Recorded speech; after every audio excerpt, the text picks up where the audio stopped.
1984 is about totalitarianism. A totalitarian government is one that tries to control every aspect of life.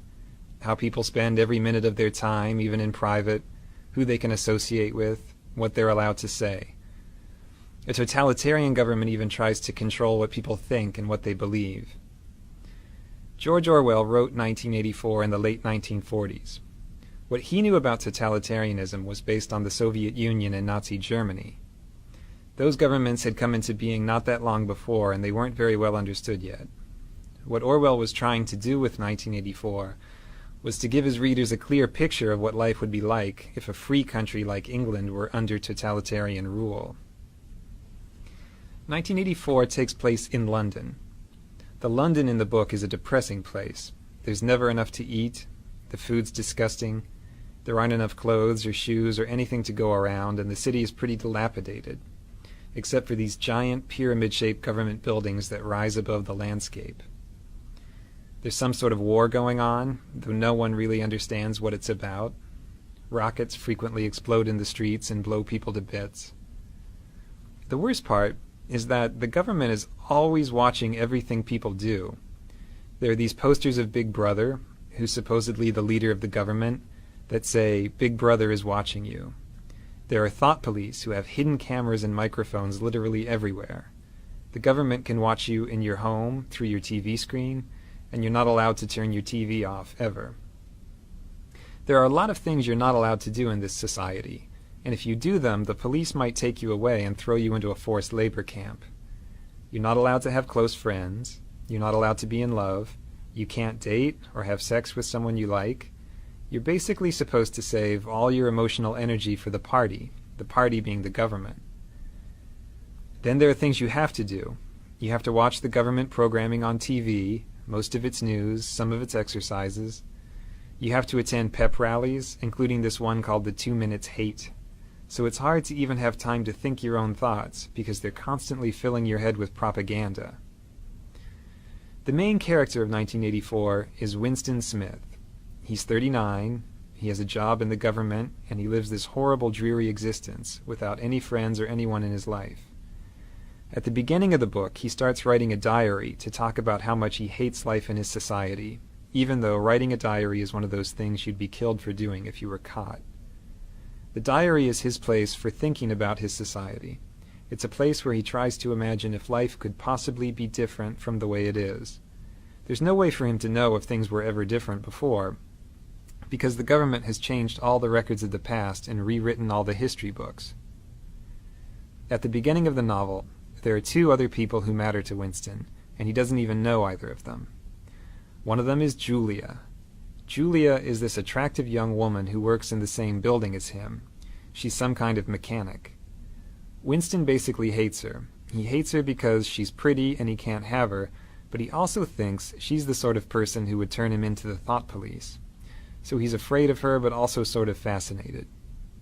The other person he's interested in is this portly guy named O'Brien, who's a member of the inner party. That means he's a boss, much higher up than Winston.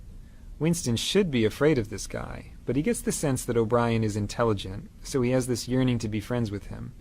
He thinks O'Brien would understand how he feels about life. The book takes a turn one day when Julia slips Winston a note that says, "I love you." This note completely rocks Winston's world. Of course he's interested. He can't wait to get in touch with her. But it's very hard for them to say 2 words to each other in private with all these spies and cameras everywhere. Finally, they do manage to get out to the country, and they start this mad love affair. The love affair makes them both very happy. It's dangerous because they could be killed or sent to labor camps if they get caught, but that makes it more exciting. At last, Winston has someone who understands him and who hates the party as much as he does. But Winston needs to go that extra step. He's rebelling against the party privately by having the secret affair. Now he wants to go to the next level and be an active rebel against the government. He gets his chance one day, when O'Brien invites him to his apartment to look at something work-related. Winston takes a leap of faith and guesses that O'Brien must be part of the rebellion, because no one invites people over to their home. It just isn't done. So he and Julia go to O'Brien's house and confess that they want to be rebels, and O'Brien says, "Yes, I'm a rebel too," and we all read this book that explains why things are the way they are. Winston reads the book, and he's blown away by it. Unfortunately, right after he reads it, the thought police bust in and arrest him and Julia and carry them off to the Ministry of Love to torture them. So we learned that O'Brien wasn't a rebel after all. He just wanted to catch Winston. In the Ministry of Love, they torture Winston in all sorts of horrible ways. They break his bones and his teeth, they use electric shock, they starve him, and on and on. He tells them everything he knows, he confesses to everything they ask him, and he tells them everything he knows about Julia. After torturing him over and over, O'Brien finally tells Winston what it is that the government really wants. What they want is to have total power over the minds of people like Winston. They want people like Winston to say 2 + 2 = 5 and really believe it, not just say it to avoid a beating. For the government, it's purely an exercise in power. They're not trying to control his mind for some other purpose. They just want to exercise total power over people's minds. They finally do break Winston completely, in this place called Room 101, where they do whatever it is you're most afraid of. They lock his face into a cage and threaten to let these rats eat their way through his face. He has a phobia of rats, so he loses it and says, "Do it to Julia, not me," which is a complete betrayal of what's most important to him. The government has taken his last shred of integrity. After he does that, they let him and Julia go. The thought police don't care about them anymore. The two of them meet on the outside, but they can't love each other anymore.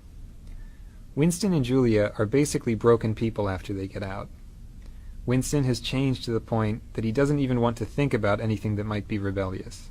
He just sits in a cafe listening to the news and smiling. The last words of the novel are, "He loved Big Brother."